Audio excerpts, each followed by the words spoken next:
Hello and welcome to my new video. This is race driving on the Super Nintendo. Now, this is well, from what I've been able to make out, it's a sequel to Hard Driving, which was an arcade game, and that was also converted to various home computer formats, including the Mega Drive one, which I will at some point do a video for as well.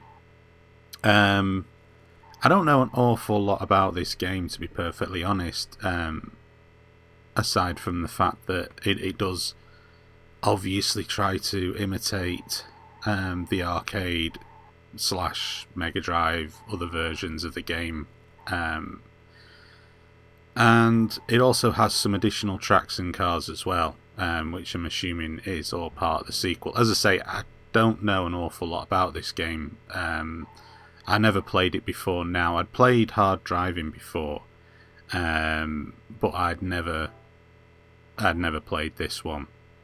And rather surprisingly, it suffers from the same drawbacks that the Mega Drive Hard Driving did, and that is a pretty appalling frame rate. As you can see, it's exceptionally jerky, and that's kind of surprising on the Super Nintendo because that was a more powerful console, and it did have some tricky footwork graphics wise, which should have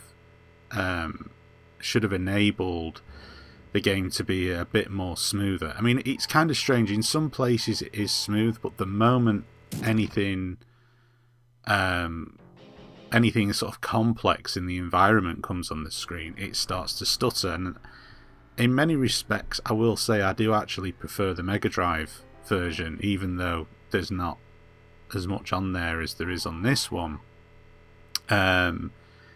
It's certainly just, it seems to control and it seems to handle better.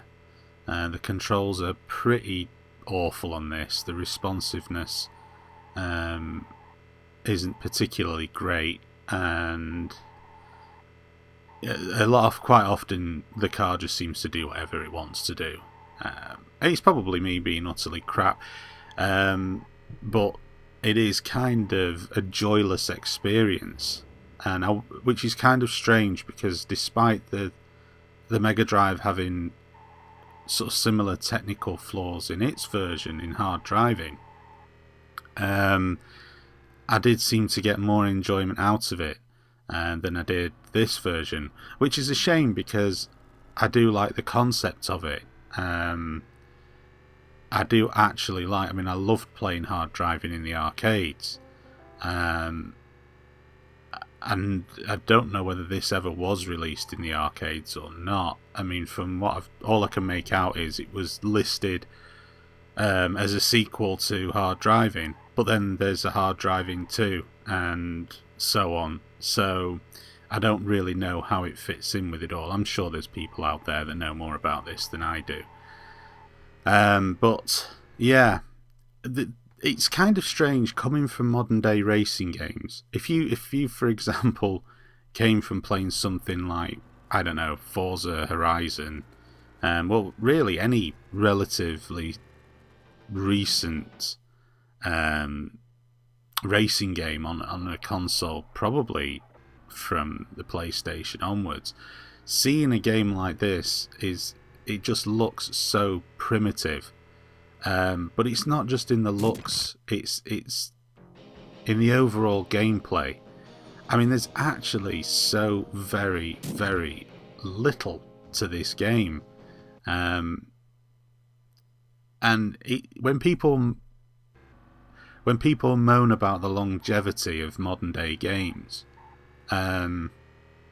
it sometimes is worth pointing these type of games out. I mean, obviously, they are based on the arcade, and the arcade games were never really designed to have hours and hours and hours of continuous gameplay. What I mean by that is, you know, you can sit down today, if you were playing through a game, you know, even like a first-person shooter like Call of Duty, that would normally take 6 to 8 hours of continuous gameplay.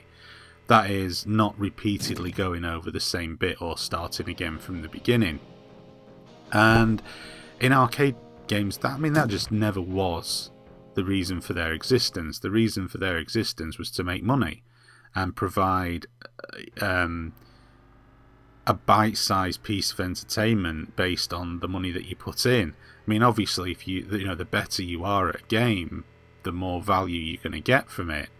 But that wasn't really why arcades existed, and quite often in arcades you'd get to certain points in a great deal of arcade games where they just became ridiculously unfair and impossible to do without having to keep pumping your pennies and quarters into them.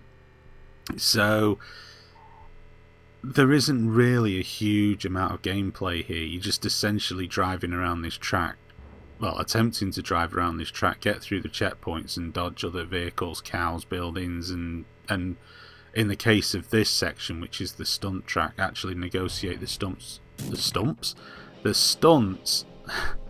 sections without blowing your car up, which when you've got a control system that is kind of tetchy to say the least, that becomes a challenge in of itself. And in many respects, actually, if the game worked at a decent frame rate and the controls were spot on, ironically enough, this would be ridiculously easy to actually play. There wouldn't be any challenge here at all. It's kind of interesting that the challenge of this game comes with wrestling with the technical deficiencies of the game, rather than any kind of challenge the gameplay itself throws up at you. And but today this would never be tolerated. And I suppose to a large extent it wasn't tolerated back then.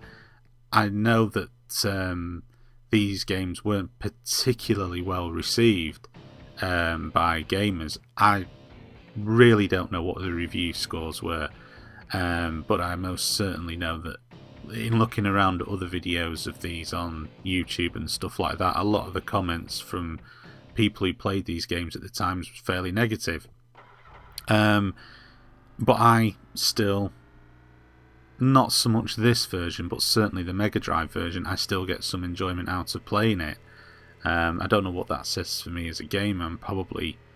I think I'm a lot more tolerant of flaws in a game and gameplay issues than others are. I mean, I know certainly a lot of modern day games, they really have to be crap for me to not get any enjoyment out of them at all. I am sort of very forgiving in that respect.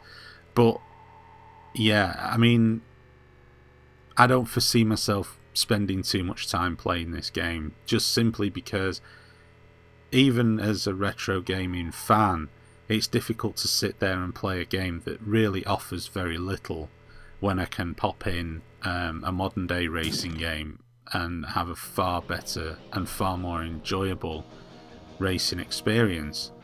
And that is the problem with retro racing games as a whole. You just know that the modern day iterations tend to be much better for the most part. There are exceptions. The Jeff Crammond Formula 1 games, in my opinion, have yet to be bettered, but certainly this game does not fall into that category.